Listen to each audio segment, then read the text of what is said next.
Bonjour et bienvenue à toi sur ma chaîne, une parole qui relève. Je te souhaite une bonne et heureuse année 2026. Je te souhaite une année de consécration, une année de communion et une année d'intimité avec notre Dieu créateur au nom de Jésus. Alors, je vais prendre le temps de recommander notre année 2025 dans la main de Dieu. Alors, toi et moi, nous allons joindre notre foi ensemble et d'un commun accord, comme un seul homme, prier pour recommander nos vies et cette année dans la main de Dieu. Prions ensemble, Père de grâce. Abba, Père, nous voulons te dire merci. Merci pour qui tu es pour nous. Tu es un Père bon, tu es un Dieu bon, un Dieu d'amour, un Dieu fidèle. Nous sommes tes enfants et nous sommes heureux d'être tes enfants. Oui, nous te disons merci de nous avoir accompagnés, protégés et fait du bien depuis le début de cette année. Nous prenons maintenant le temps de te recommander notre année parce que la parole dit recommande ton sort à l'Éternel, mets en lui ta confiance et il agira. Alors nous te recommandons notre sort. Je te recommande le sort de mon frère et de ma sœur. Je te recommande le sort de cette chaîne et tout ce que nous partageons. Nous te faisons confiance et nous savons que tu agiras. Pour cette année 2026 encore, nous voulons que tu sois l'alpha et l'oméga de tout ce que nous partageons ici, de la vie de mon frère, de ma soeur et de ma propre vie. Nous te demandons, Seigneur, d'être le premier, le dernier de notre vie et de toute cette année. Que tout ce que nous allons faire ou dire ou partager, que ce soit simplement pour ta seule gloire. Je prie au nom de Jésus que cette année, mon frère, ma soeur qui passe des moments difficiles puissent connaître les moments de gloire cette année au nom de Jésus. Tous ceux qui sont souffrants dans leur corps retrouvent guérison au nom puissant de Jésus. Ceux qui ont besoin d'être libérés d'une chaîne quelconque retrouvent leur libération au nom de Jésus.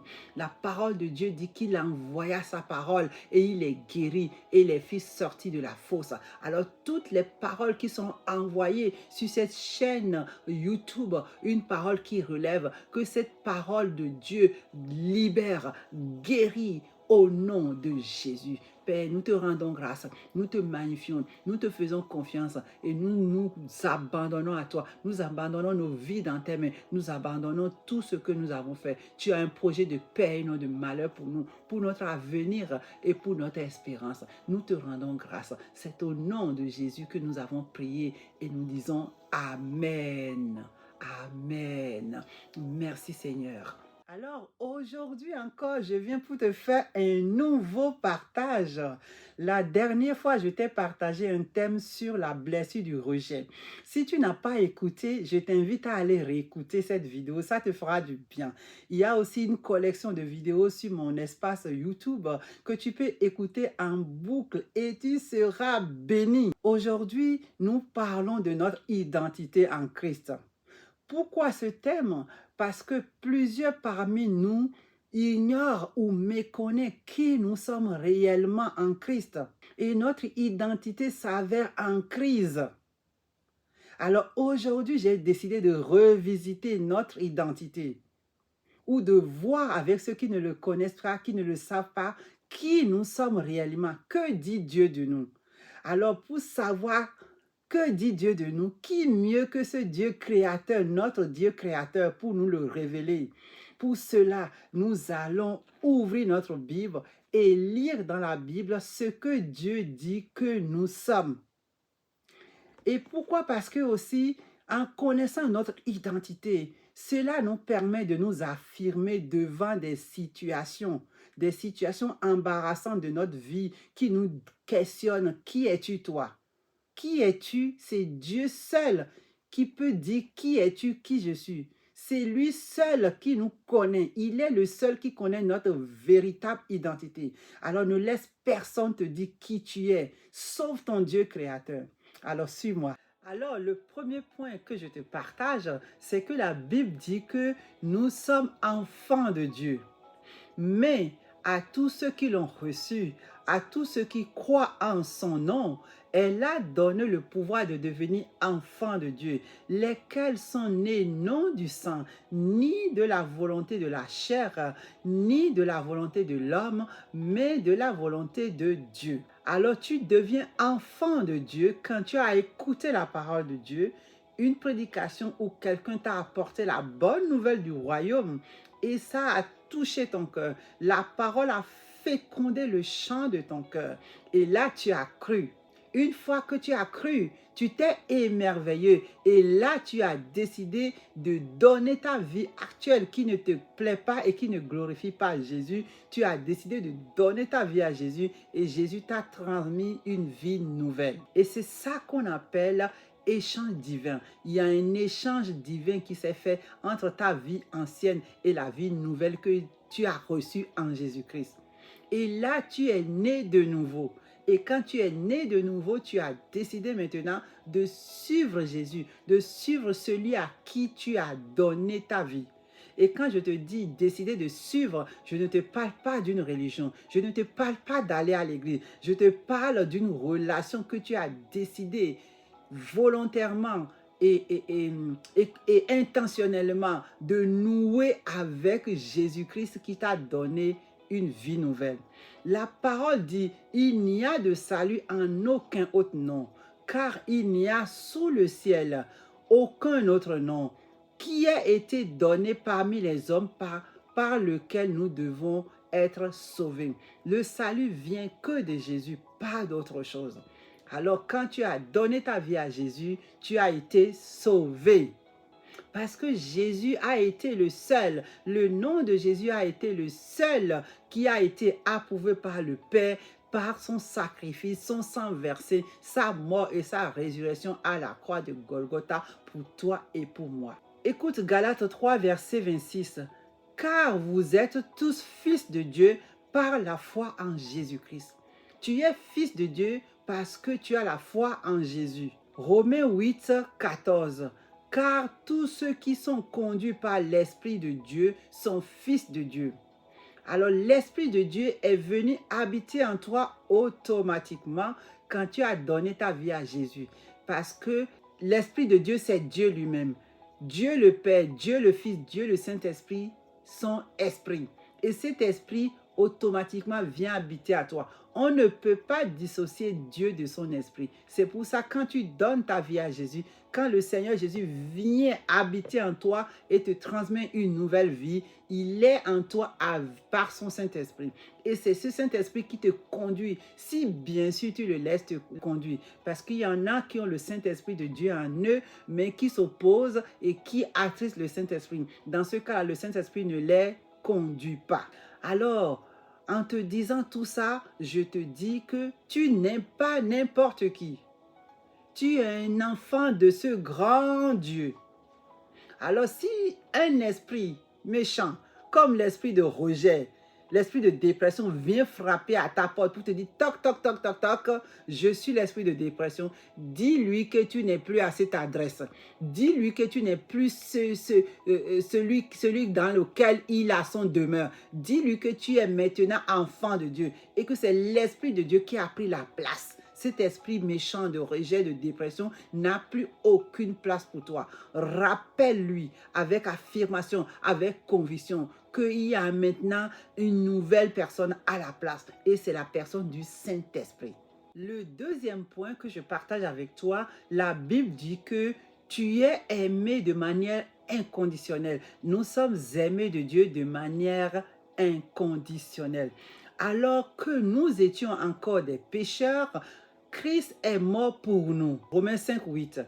Voyez quel amour le Père nous a aimés pour que nous soyons appelés enfants de Dieu et nous le sommes. 1 Jean 3, 1. Car j'ai l'assurance que ni la mort ni la vie ne pourra nous séparer de l'amour de Dieu manifesté en Christ notre Seigneur. Romains 8, 38 à 39. Et écoute, un verset, un dernier célèbre, ce verset que tous les chrétiens connaissent dans le monde, c'est Jean 3,16. Car Dieu a tant aimé le monde qu'il a donné son Fils unique afin que quiconque croit en lui ne périsse point, mais qu'il ait la vie éternelle. L'amour de Dieu pour toi n'est pas basé sur ta performance, mais c'est basé sur la nature de Dieu parce que Dieu est lui-même amour. Donc nous sommes aimés de manière inconditionnelle, de manière extravagante de Dieu. Troisième point, nous sommes participants de la nature divine. Puis Dieu dit, faisons les hommes de sorte qu'ils soient notre image, qu'ils nous ressemblent, qu'ils dominent sur les poissons de mer, sur les oiseaux du ciel, sur les bestiaux, sur toute la terre et sur tous les reptiles et les insectes. Dieu créa les hommes de sorte qu'ils soient son image. Oui, il les créa de sorte qu'ils soient l'image de Dieu. Il les créa hommes et femmes. Tel Dieu est, tel nous sommes dans ce monde. C'est en cela que l'amour de Dieu est parfait en nous, afin que nous ayons de l'assurance le jour du jugement. 1 Jean 4, 17. Mais comment Dieu est? La parole nous dit que nous sommes créés à l'image et à la ressemblance de Dieu. La parole de Dieu nous dit tel Dieu est, tel nous sommes. Mais comment Dieu est? Dieu est amour. Dieu est paix. Alors Dieu est paix, nous sommes paix. Dieu est patient, nous sommes patients. Dieu est bienveillant, nous sommes bienveillants. Dieu est fidèle, nous sommes fidèles. Galates 5, 22. Alors quatrième point, Dieu dit que nous sommes une nouvelle créature. Si quelqu'un est en Christ, il est une nouvelle créature. Les choses anciennes sont passées, voici toutes choses sont devenues nouvelles. 2 Corinthiens 5, verset 17. J'ai été crucifié avec Christ.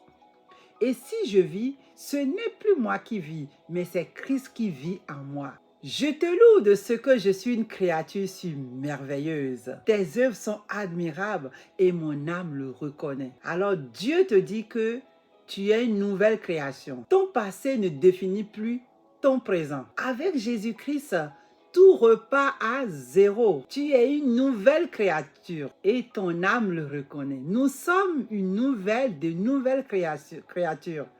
Et nos âmes le reconnaissent. Il y a une chanson qui me vient comme ça à l'instant, pendant que je te parle de ça. Tu peux naître de nouveau, tu peux tout recommencer, balayer ta vie passée et repartir à zéro, avec Jésus pour berger. Et repartir à zéro, avec Jésus pour berger. Alors, un cinquième point, la Bible dit que nous sommes saints. Je suis sainte, tu es saint. Ce ne sont pas tes efforts qui te font devenir saint, mais c'est l'œuvre de Jésus à la croix de Calvaire. La Bible appelle communément les enfants de Dieu des saints. Nous sommes saints. Tu n'as rien à faire pour devenir saint. Si tu crois en Jésus, l'œuvre de Jésus à la croix de Calvaire te sanctifie. C'est en vertu de cette volonté que nous sommes sanctifiés par l'offrande du corps de Jésus-Christ une fois pour toutes. Hébreux 10, 10. Dieu vous a réconciliés avec lui par le sacrifice de son Fils qui a livré à la mort son corps humain pour vous faire paraître saints, irréprochables et sans faute devant lui. Colossiens 1, 22. Tu es saint. Si quelqu'un essaie de te dire que tu es sale et que tu es ceci, dis-lui que tu es saint, que tu as été lavé, nettoyé, tu es sanctifié, mis à part par l'œuvre de Jésus à la croix. Alors, le sixième point, la Bible dit que tu es héritier. Nous sommes héritiers.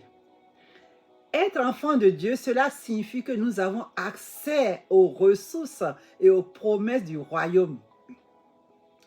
Romains 8, 17 dit, « Or, si nous sommes enfants, nous sommes aussi héritiers, héritiers de Dieu et co-héritiers avec Jésus. » Galates 4, verset 7, « Ainsi tu n'es plus esclave, mais fils, et si tu es fils, tu es aussi héritier par la grâce de Dieu. »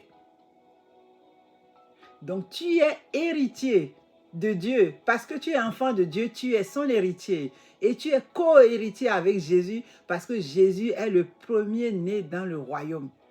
Alors que personne ne te fasse croire le contraire.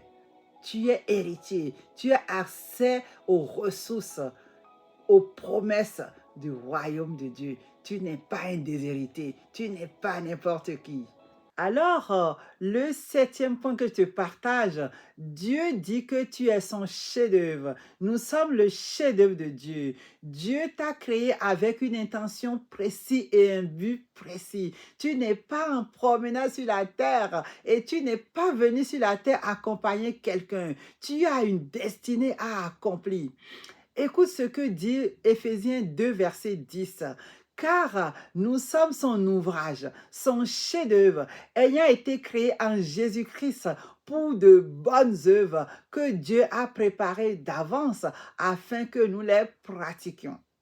Alors Dieu t'a créé pour un but, pour une œuvre précise qu'il a déjà prévue d'avance afin que tu les pratiques. Alors maintenant, reste à savoir quelles sont ces bonnes œuvres pour lesquelles Dieu t'a créé, pour lesquelles Dieu t'a déposé sur la terre. C'est à toi maintenant de découvrir dans tes temps d'intimité, dans tes temps de prière avec Dieu créateur. Tu peux poser la question à Dieu, ce pourquoi il t'a créé, et il te révélera au nom de Jésus. Alors, je te partage le 8e et le dernier point. Dieu dit que tu es choisi et adopté de lui. Tu es choisi et adopté de Dieu. Tu n'es pas accueilli par Dieu par accident ou par pitié. Dieu a désiré que tu fasses partie de sa famille. Il nous a prédestinés dans son amour à être ses enfants d'adoption par Jésus-Christ, selon le bon plaisir de sa volonté. Éphésiens 1, verset 5. Dieu t'a choisi, Dieu m'a adopté, Dieu nous a prédestinés dans son amour à être des enfants d'adoption par Jésus-Christ et pas n'importe comment, selon son bon plaisir, le bon plaisir de sa volonté. Voilà ce que Dieu dit de toi et moi. Donc, je t'ai pris que 8 points, mais si tu cherches dans la Bible, tu en trouveras encore d'autres points de ce que Dieu dit de toi. Alors, à partir de cet instant où tu entends, ou que tu réentends des versets bibliques, ce que Dieu dit de toi, affirme-toi par la foi, avec une détermination, devant le monde, devant les situations, devant tes amis, ta famille, tous ceux qui questionnent ton identité. Affirme ce que Dieu dit de toi, pas ce que toi-même tu dis de toi, pas ce que le monde dit de toi, mais ce que ton Dieu créateur dit de toi, ce que celui qui t'a designé dit. Affirme-le avec foi et audace au nom de Jésus. Ne laisse personne te dire qui tu es. Non, non, non, non, non. Alors, je vais finir pour te donner un mot de fin. Écoute ce que le monde dit parfois de toi. Le monde dit que tu es ce que tu fais. Mais Dieu, ton créateur, dit que tu es un enfant aimé. Tu es mon enfant aimé. 1 Jean 3, 1. Le monde te dit que ton passé te définit, mais Dieu te dit que tu es une nouvelle création. 2 Corinthiens 5, 17. Le monde te dit que tu es seul, mais Dieu dit que je suis toujours avec toi. Matthieu 28, 20. Le monde dit que tu es un échec, mais Dieu dit que tu es son chef-d'œuvre. Éphésiens 2, verset 10. Alors, je vais prendre le temps de prier avec toi et nous allons faire maintenant des déclarations sur notre identité. Prie avec moi. Abba Père, Dieu de grâce, Dieu d'amour, Dieu fidèle, nous sommes très reconnaissants de tout ce que nous avons appris aujourd'hui. Nous te disons merci. Merci pour le Dieu d'amour que tu es pour nous. Tu es notre Père céleste et nous sommes tes enfants. Nous te rendons grâce.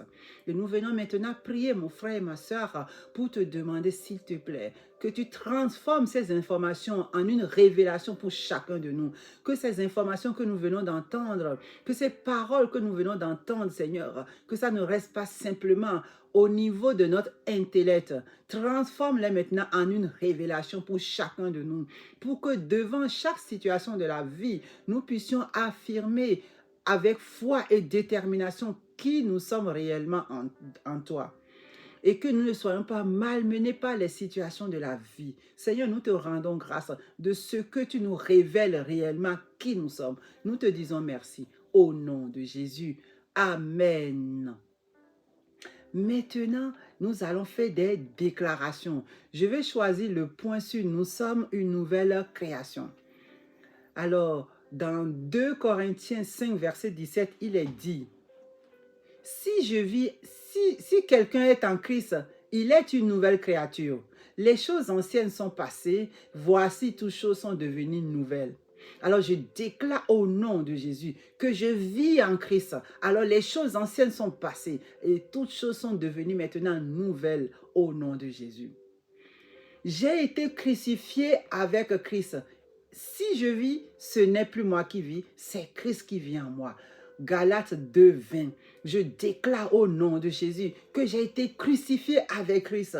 Et maintenant, si je vis, ce n'est plus moi qui vis, c'est Christ qui vit en moi. Je te loue de ce que je suis une créature si merveilleuse. Tes œuvres sont admirables et mon âme le reconnaît.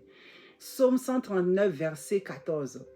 Je déclare au nom puissant de Jésus que je te loue de ce que je suis une créature si merveilleuse. Tes œuvres sont admirables et mon âme le reconnaît. Ces déclarations, tu peux le déclarer tous les jours sur ta vie et ça renouvellera ton intelligence et ça permettra aussi à ce que ton identité soit réellement ancrée dans ton cœur et que ça quitte le niveau intellect pour rentrer dans ton cœur au nom de Jésus.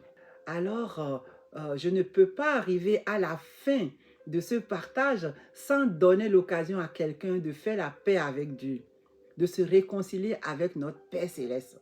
Alors, je t'ai partagé pas mal de points sur notre identité. Je t'ai dit que nous sommes enfants de Dieu, nous sommes aimés de Dieu, nous sommes héritiers de Dieu, nous sommes une créature merveilleuse. Tu as entendu tout ça là et tu te poses la question, est-ce que je suis vraiment enfant de Dieu? Est-ce que j'ai pris réellement un engagement avec Dieu? Donc, si tu n'as pas pris un engagement réel avec Dieu, je ne te parle pas d'aller à l'église, je ne te parle pas d'une religion, je te parle d'une relation avec ton Dieu créateur, un engagement avec lui. Alors, si c'est ton cas et que tu veux te réconcilier avec Dieu, ça tombe bien, je vais prier avec toi. Alors, pour la prière, je te demande de fermer les yeux et de baisser la tête en signe de révérence à notre Dieu. Prie avec moi. Seigneur Jésus, j'ai entendu ta parole qui me témoigne ton amour. Je te dis merci d'être mort à la croix de Calvaire et d'être ressuscité pour moi. Je te demande pardon pour mes péchés. Purifie-moi par ton sang. Je te reçois maintenant dans mon cœur comme mon Seigneur et mon Sauveur. Réécris mon histoire. Fais de moi ce que tu veux que je sois. Change ma vie. Au nom de Jésus. Amen. Si tu as fait réellement et sincèrement cette prière, tu es né de nouveau. Bienvenue dans le royaume. Tu fais désormais partie de la grande famille céleste. Il y a quelques années, moi aussi j'ai fait cette prière et ma vie n'a plus jamais été la même. Alors tu me poses la question maintenant, après que j'ai fait la prière de salut, on appelle ça prière de salut. Je me suis réconcilié avec mon Dieu créateur. Il est devenu maintenant mon Père. Que se passe-t-il? Alors, tu es comme ce qu'on appelle, la Bible appelle bébé spirituel. Tu viens de naître dans le royaume de Dieu. Donc, tu es né maintenant. Il faudrait que tu cherches une famille. Alors, autour de toi, il y a une église, où tu peux y aller et tu vas rencontrer le responsable de cette église et lui parler de ta relation, de l'alliance que tu viens de faire, l'engagement que tu viens de prendre avec ton Dieu. Et là, tu trouverais beaucoup de frères et sœurs, beaucoup de grands frères et des petits frères qui sont déjà dans la foi et qui vont pouvoir t'accompagner. Désormais, ce qui te touche les touche. Ils vont pouvoir prier avec toi. Et ce qui est ton problème devient maintenant leur problème. Et là, ils vont t'apprendre à lire la parole, à méditer, à prier, à grandir. Et du coup, tu pourras quitter le stade qu'on appelle bébé spirituel pour pouvoir devenir mature. Et ça, c'est un processus. Ou bien, si tu veux, tu peux aussi me contacter. Je vais te mettre mon numéro en bas de cet écran. Tu peux me contacter et je peux aussi t'accompagner, te tenir par la main. Moi aussi, quand j'ai fait cette prière, j'étais né bébé spirituel. Je suis en train de grandir petit à petit. On m'a tenu la main parce qu'on ne met pas un bébé au monde et on le laisse comme ça dans la nature. Je peux aussi te tenir la main pour que tu puisses grandir tout doucement spirituellement. Nous grandirons ensemble. Donc voilà, j'arrive à la fin de ce partage. J'espère que tu as aimé. Si tu as aimé, hein, like. Partage aussi à quelqu'un qui en a besoin et abonne-toi pour m'encourager. Alors, une autre information que tu sais déjà, mais je fais un rappel. J'ai créé un groupe WhatsApp pour une communauté pour nous, une communauté relevée par Christ qui découle d'une parole qui relève. Et dans cette communauté, nous allons pouvoir prier les uns pour les autres. Nous allons pouvoir porter les fardeaux les uns pour les autres. Voilà. Donc, ce groupe, je te mettrai aussi le lien en bas. Tu peux cliquer dessus et intégrer le groupe. Et j'aimerais aussi que tu m'aides à choisir quand est-ce que nous pouvons prier une fois par mois pour les uns et pour les autres. Donc, voilà. Je m'arrête là pour aujourd'hui et je vais te dire peace, la paix de Dieu. À bientôt.